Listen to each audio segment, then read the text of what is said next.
Oi,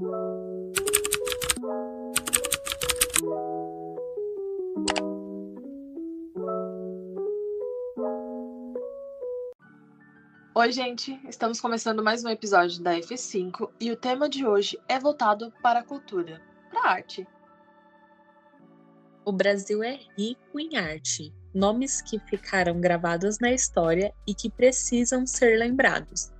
O tema de hoje é uma artista que marcou seu nome e suas obras na história.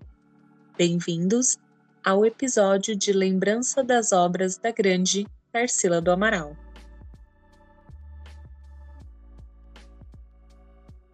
Tarsila do Amaral foi um dos nomes que você provavelmente ouviu falar no ensino médio com seus professores de artes. Mas, ao que parece, o conhecimento sobre ela não passa muito daí.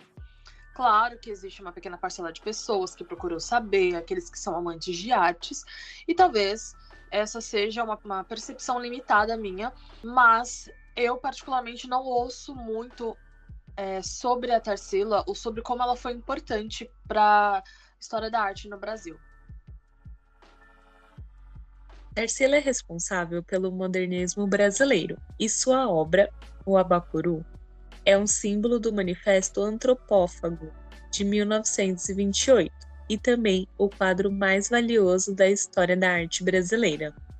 Mas, antes de nos aprofundarmos mais nas suas obras, vale lembrar quem foi Tarsila do Amaral. Tarsila nasceu em 1º de setembro de 1886, em uma família que tinha propriedades rurais no interior paulista. Cresceu, junto de 7 irmãos, ouvindo a mãe tocar piano e o pai recitar poemas em francês, língua que aprendeu desde a infância. Ela foi enviada para estudar arte na Espanha, lugar onde pintou seu primeiro quadro, chamado de O Sagrado Coração de Jesus. Se casou, conseguiu a anulação desse casamento um pouco depois, já que o esposo não gostava da profissão, não queria que ela trabalhasse, mas queria que ela fosse ali recatada do lar. E isso aconteceu depois de terem uma filha. Ela conseguiu a anulação, já que o divórcio não era uma opção para a época em que ela vivia. A Tarsila, apesar de não ter participado ativamente da Semana da Arte de 1922, foi um dos grandes nomes das artes plásticas no modernismo nacional. Suas obras tiveram 3 principais fases, sendo elas: a primeira fase, batizada de Pau-Brasil, é sobre as obras produzidas entre 1924 e 1928. Tarsila havia feito muitas viagens ao estado do Rio de Janeiro e Minas Gerais. Lá, ela conheceu as cores, que colocou como cores caipiras, que não foram aceitas pelos mestres acadêmicos da pintura.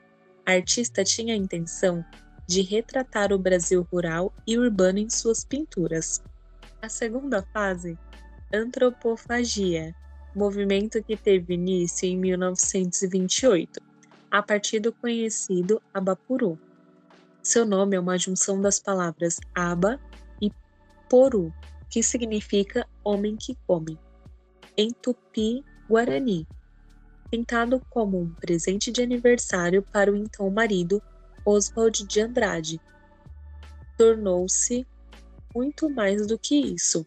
Foi a principal fonte de inspiração para a redação do Manifesto Antropófago e para o início de um movimento artístico que contou com representantes de diversos segmentos da arte nacional. A terceira fase.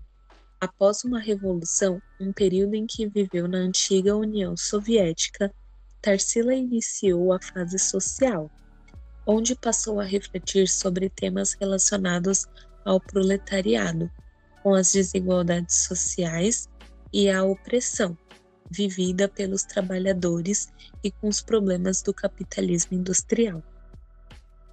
Suas principais obras foram A Negra, 1923, A Cuca, em 1924, Morro da Favela, também de 1924, assim como São Paulo, outra obra criada em 1924. O Malmeiro, de 1925, ano em que ela também pintou a obra Autorretrato. Em 1927 foi Manaca, em 28, Abapuru, também em 28 as obras O Ovo, Urutu, Distância, A Lua e O Sono. Em 1929 foi Antropofagia, O Sol Poente, Floresta, Cartão Postal.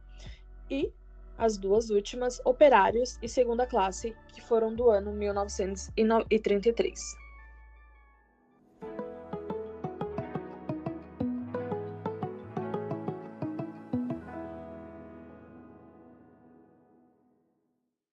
Pessoal, no Você Indica de hoje, nós vamos fazer um diferente, mas indicar aqui alguns lugares.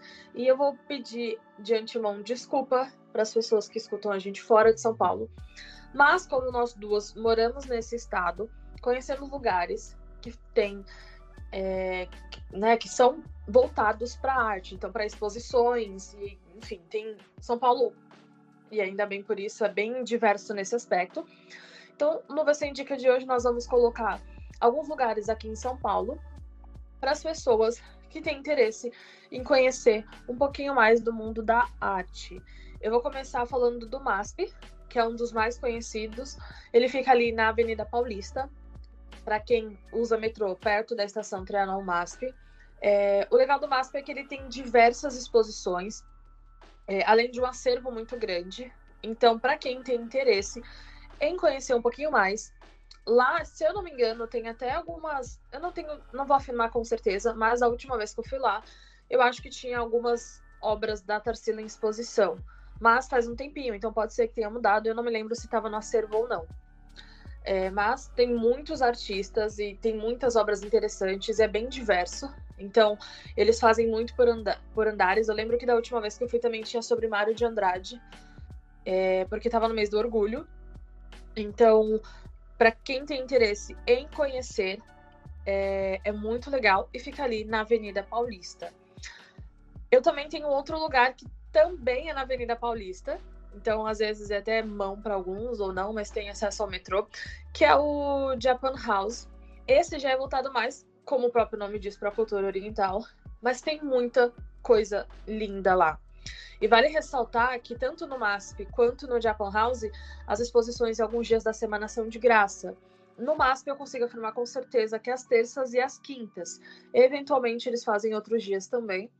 Mas se você tem disponibilidade e pode na terça ou na quinta, exceto nos feriados, a entrada é gratuita, é só você validar o ingresso no site deles.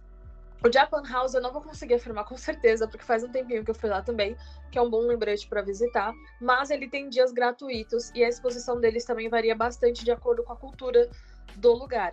Então, se você não conhece ou se conhece e faz um tempo que não foi, assim como eu, são dois lugares ótimos para que você possa visitar. E aí, pegando esse gancho de exposições ali na Avenida Paulista, tem o Itaú Cultural, é uma casa de exposições que fica também ali bem pertinho do Japan House, na verdade.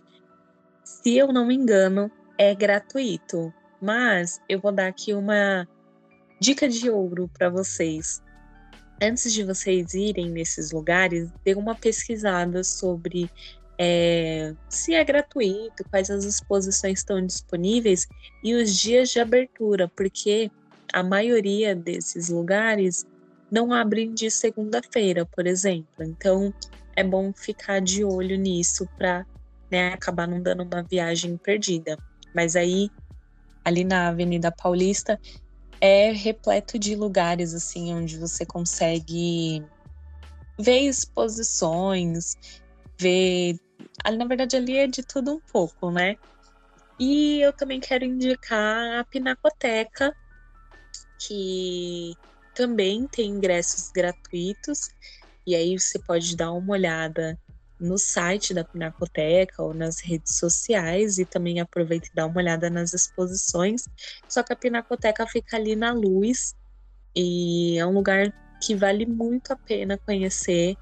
Todos esses lugares que a gente indicou aqui, vale muito a pena conhecer. É muito legal, assim, quando a gente consegue ver a arte de outros olhos, né? Ver a arte de uma outra maneira. Acho que quando a gente fica um pouco mais velho, a gente tem uma percepção diferente das coisas, né? Pelo menos para mim, em relação à arte, é isso, em exposições e quando a gente vai ver uma galeria de arte, um museu.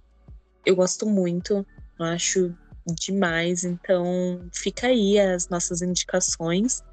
E se você também tem algum outro lugar que você fale, nossa, X lugar é legal de conhecer, deixa nos comentários lá nas nossas redes sociais que a gente também vai gostar de conhecer e de replicar aqui para a galera.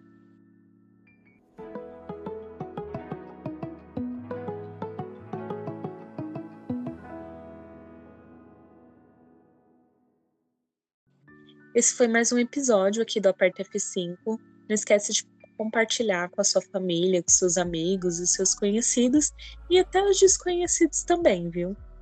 Colocando esse mesmo nome nas principais plataformas de áudio, você conhece os nossos episódios, os que a gente já lançou, não perde a estreia dos novos. E nas redes sociais, você também fica por dentro das nossas atualizações do mundo do entretenimento e das indicações do Você Indica, que também vão para lá. Eu sou a Micaele. E eu sou a Audrey. E não esquece, para se manter atualizado, aperta o F5. Um beijo e até o próximo episódio.